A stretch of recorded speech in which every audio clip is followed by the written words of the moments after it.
Kuule,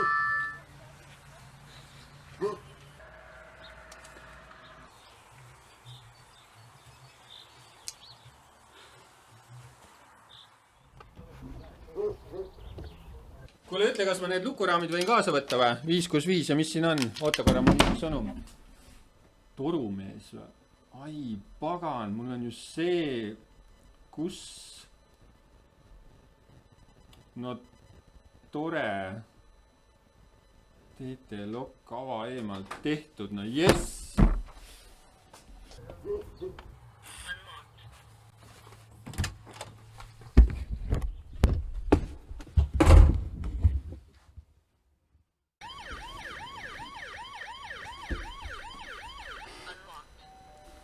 Tere, hea vaataja! Täna ma räägin sulle natukene lähemalt sellest nutilukust, mis on siin minu kõrval laual.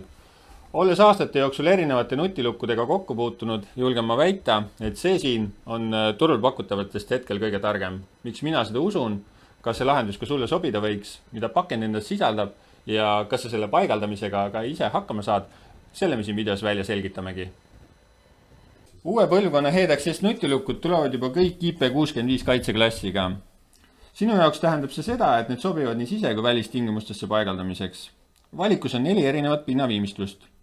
Mõnus läikiv hõbe, veel läikivam kuld, arhitektide ja disainerite lemmik must ja loomulikult minu lemmik titanhall. Nüüd vaatame siis üle, millised võimalused on sul selle luku avamiseks. Kõigepealt loomulikult sõrmejäljega. Siis, kui sa sõrmejälge ei taha kasutada, kiipkaardiga või näiteks koodiga.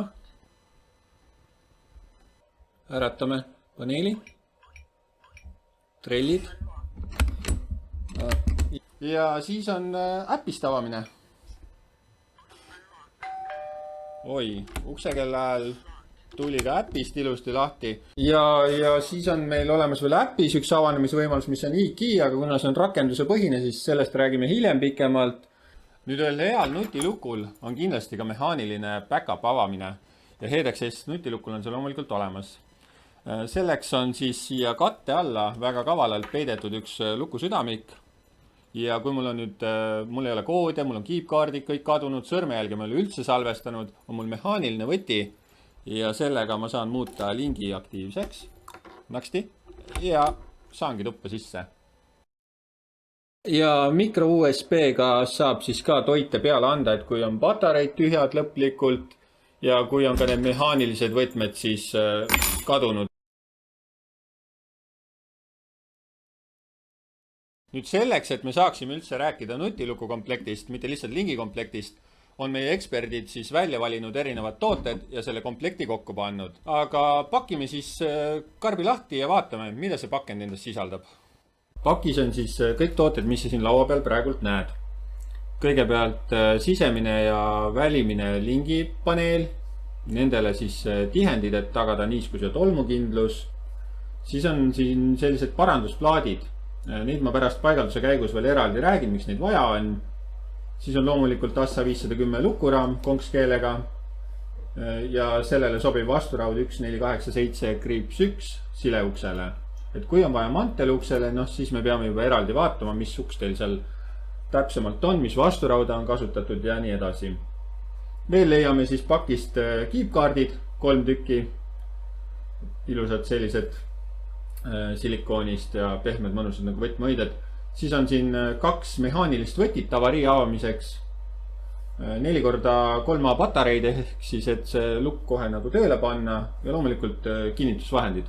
Ja kinnitusvahendeid, nagu sa näed, ei ole üldse palju, et selle paigaldus tegelikult on ka meil pärast üsna lihtne.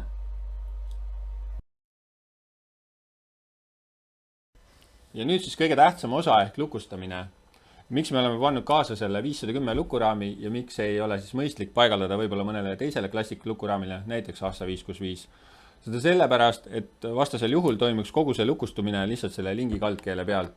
Ja see ei taga erilist turvalisust. Seda lahendust võib kasutada võib-olla kontoril kuskil, kus on võib-olla mõni lihtne läbipääs, vaja anda näiteks sõrmejäljega. Aga kindlasti ei soovita me kasutada seda enda kodus või näiteks rendikorteris, kuna tõesti on tegemist väga madala turvalisusega lahendusega. Koduuksel võiks kasutada siis seda komplektis olevat 510 lukuraami, millel on siis selline konkskeel.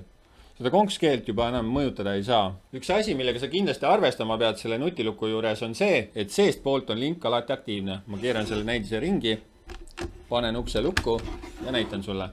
Ehk siis, kui ma seest linki vajutan, ma saan alati väljuda.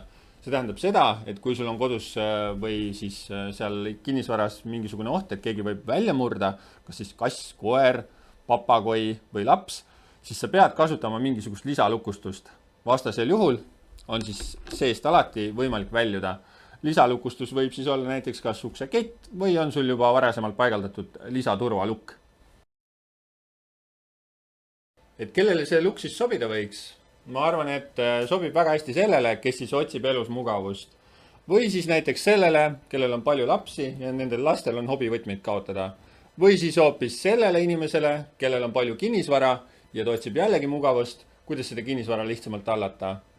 Või siis hoopis kellegile, kellel on mingisugune büroo, kuhu peab sisse saama väga palju inimesi väga erinevatel kellaaegadel.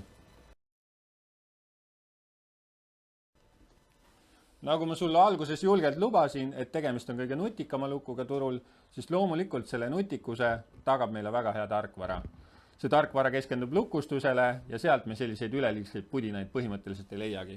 Aga laeme selle rakenduse nüüd alla ja vaatame, mida see meile pakub. Nüüd, kui sa oled selle luku siis endale ukse ette saanud, siis algab seadistamine.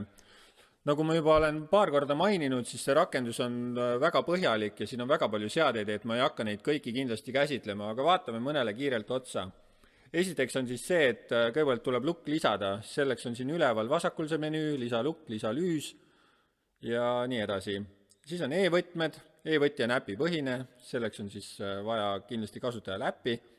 Siis on PIN-koodid, PIN-koodid siin on näha, on mul tehtud 2 sellist PIN-koodi siia, nendel ma saan seadistada siis nii nime, kui kaua kehtib ja näen, kes on selle siis ka väljastanud ja siin, kui mul on lüüs lisatud, saan näha ka logi.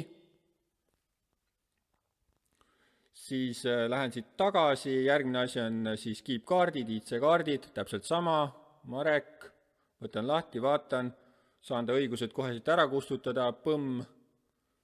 Siis on niimoodi, et on sõrmejäljed kõige põnevam, et miks siis see lukk nagu on nii eriline, et on ainukene, mis siis pakub meile siis seda sõrmejälge niimoodi kohe kiirelt ja mugavalt saan lisasõrmejälg, ajavõtuga korduv, et seda saab igaüks juba ise vaadata ja loomulikult esimene asi on siis, et sa paned ikkagi nime, on ju, Timo, järgmine ja nüüd hakkas siis lisama, aga ma ei ole luku juures, ma ei saa praegu lisada, et seetõttu see läheks mul untsu. Nüüd läheme siit tagasi. Siis on juhtmevaba kaugjuhtimispult. Neid hetkel veel ei ole müügil, aga ma tean, et need on olemas ja ma loodan, et nad tulevad. See on siis lihtsalt lisaki siia puldi ja avad nupust puldiga. Põmm. Siis on volitatud haldur. Siin volitatud halduri alla ma ei hakka hetkel minema, et see on selline mingis osas nagu tasuline funktsioon, et sa hakkad siin looma neid lukugruppe ja kui sul on väiksem majutusasutus, siis peab sinna menüüsse vaatama, aga praegu vaatame sellisesse kodukasutusse natukene seda menüüd. Siis on kirjed, ehk siis minul on see lüüs ehk gateway lisatud ja mina näen siis luku logi. Logi on mul siin päris pikk ja kirju. Üks asi, mida ma tahan näidata, on see, et hoiatus tuvastati volituseta juurdepääsu katsed. See tähendab seda, et on sisestatud mingi kindel arv. Kordi ma ei mäleta, äkki oli 5 korda, siis näiteks vale parool.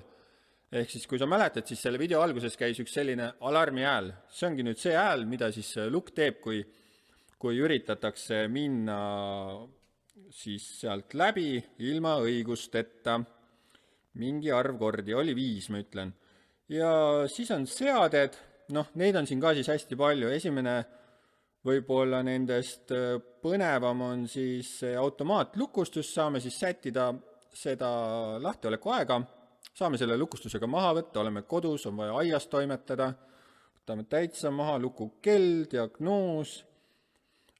Ja siis toetab ka Amazon Alexa ja Google Home, ehk siis saame nii-öelda voice controlli teha ja öelda Alexa, palun tee uks lahti. Jah, inglise keeles muidugi. Ja viimasena, mis sa siin seadete all näed, on siis kustuta. Seda on sul vaja näiteks siis, kui sa müüd selle korteri või siis maja maha, kus sul see lukk on, kustutad lukku ära. Uus omanik teeb endale rakendusse kasutaja, laeb alla, teeb kasutaja ja saab kohe juba lisada.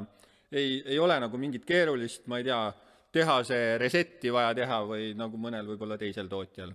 Ja ennem jäi veel näitamata siis see, et kuidas siis distantsilt avada lukku, selleks on siin eraldi selline väike ikoonikene, tabamärk, vajutan, ava eemalt ja ootame ja eemalt avatud ja salvestab kohe siis kellaaja ja see läheb siis ka logisse, et on avatud eemalt, see on nagu kõik olemas.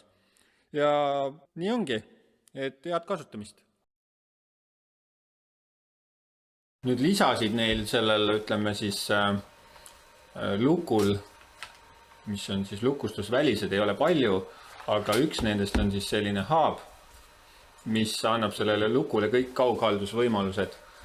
Ja lisaks sellele, et on sul kaughaldusvõimalused, siis sellega tekib sul ka läbipääsulogi. Seda komplektis ei ole, sest kõigil seda vaja ei ole ja me ei hakka seda komplekti panema.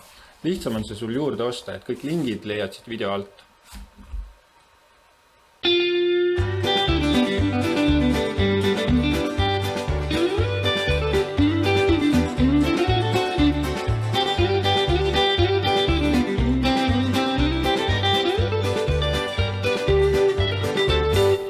Ja ongi tehtud. Olen paigaldanud oma elu esimese HDXS nutilukukomplekti. Okei, mul olid mingid ettevalmistused siin tehtud. Aga meie valdkond on väga põnev ja videosid võiks teha väga palju. Ehk siis, kui sina soovid, et neid videosid tuleks meie kanalile juurde, pane like, pane kelluke ja ka sõpradega. Aitäh, et vaatasid. Näeme juba järgmine kord.